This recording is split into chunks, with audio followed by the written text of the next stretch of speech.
তাদের মতামত সম্বলিত রিপোর্টটা সরকারের কাছে জমা দেওয়া। দেখি আমাদের ভাগ্যে কি আছে। আর কিছু বলবো না, বলতে এখন চাই না, কারণ বিষয়টা সাবজুডিস। তারপরেও একটু শুধু বলি, আমি বিশ্বাস করি এই পর্যন্ত কোনো সরকার এই হত্যাকাণ্ডের তদন্ত করতে চান নাই। তদন্ত করতে চাইলে এতদিন সময় লাগার কথা নয়।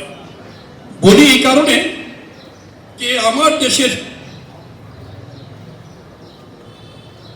যারা তদন্ত করে, তদন্ত কর্মকর্তারা, তাদের জ্ঞান গরিমায় দেমাগে যদি না কোলায়, তাহলে তাদের উচিত ছিল বিশ্বের বিভিন্ন দেশে যারা যাদের সুনাম আছে তদন্ত কাজে, সেই সমস্ত দেশের একটি সাহায্য নেওয়া যেতে পারত, কিন্তু তা তো হয়নি। আগামী দিনে কি হবে চলুন না আমরা সবাই মিলে চেষ্টাটা করি। আপনাদের সবাইকে ধন্যবাদ জানাই। আরেকটু ক্ষোভের কথা জানিয়ে যাই।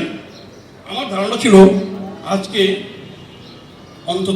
আজকে পরিবর্তিত প্রেক্ষাপটে একটি গণতান্ত্রিক সরকার যখন ক্ষমতায়, তাহলে আমাদের সাংবাদিক বন্ধুরা বোধহয় আরও বেশি করে বড় পরিসরে আজকের এই সমাবেশে যোগ দেবেন। ওই জায়গায় আমি একটু হতাশ হয়েছি।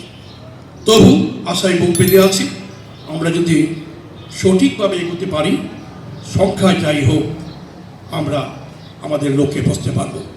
সকলকে আন্তরিক শুভেচ্ছা জানিয়ে আমি আমার কথা শেষ করছি, এবং একই সাথে একটু অনুরোধ চাচ্ছি, আমি একটু রেল ভবনে একটা অ্যাপয়েন্টমেন্ট থাকার কারণে আমি একটু চলে যাব, আপনারা আমাকে ক্ষমা করবেন।